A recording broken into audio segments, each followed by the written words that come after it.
I'm Eddie Garcia with your Puck Podcast Hockey Minute, a recap of the night in the NHL and a look ahead to upcoming action. The first ever Four Nations face-off concluded on Thursday night in Boston with the championship game, a rematch of an earlier classic game between the USA and Canada, and it lived up to the hype.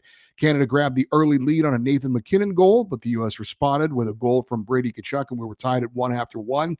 Second period, defenseman Jake Sanderson for the U.S. gave the Americans a 2-1 lead, but Canada would tie it up on a Sam Bennett goal, and we were tied again at 2-2. After a scoreless third period, this one will be decided in sudden death overtime, with Connor McDavid getting the game winner and Canada pulling out a hard-fought 3-2 victory. Canadian goalie Jordan Binnington, who should have been the championship game MVP over McDavid, made 31 saves in the victory. Nathan MacKinnon was named the tournament MVP for Canada, and U.S. netminder Connor Hellebuyck made 24 saves in defeat. But the big winner was the sport of hockey. The tournament was a great exhibition of the game throughout, and NHL players put on a great show, playing with heart and passion. This was a great game, and it turned out to be a great event and a great tournament.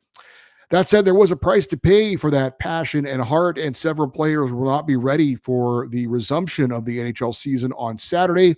Golden Knights defenseman Shea Theodore, Boston Bruins defenseman Charlie McAvoy both could miss the rest of the season with injuries suffered in the event.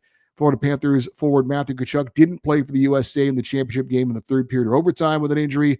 He almost certainly will not be ready to play for at least a while. As for the resumption of the NHL season, after a day off on Friday, they'll be back at it on Saturday with 14 games. 10:30 Eastern, the Red Wings, who hold the final wildcard spot in the East, will host the Wild. 1 Eastern, Connor McDavid, fresh off his game-winning goal in the Four Nations face-off, and the Pacific Division leading Oilers are in Philadelphia to take on the Flyers.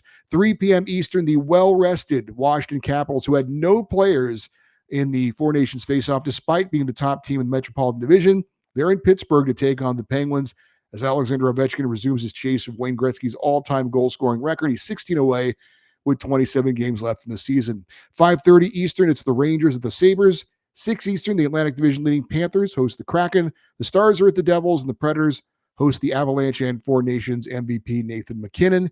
7 Eastern, the Bruins host the Ducks. The Hurricanes are at the Maple Leafs, and the Senators host the Canadiens, with the Blue Jackets at home against the Blackhawks, and the Central Division leading Jets are at the Blues. 9 Eastern, the Kings host the Utah Hockey Club, and at 10 Eastern, the Golden Knights host the Canucks, Vancouver holding the final wildcard spot in the West. If you like this, we do it most weekdays. Just subscribe to our YouTube channel, and you can check out our podcast recapping the past week in the NHL every Monday morning, which you can find on Apple Podcasts, Spotify, and wherever you get your podcasts. Just search Puck Podcast.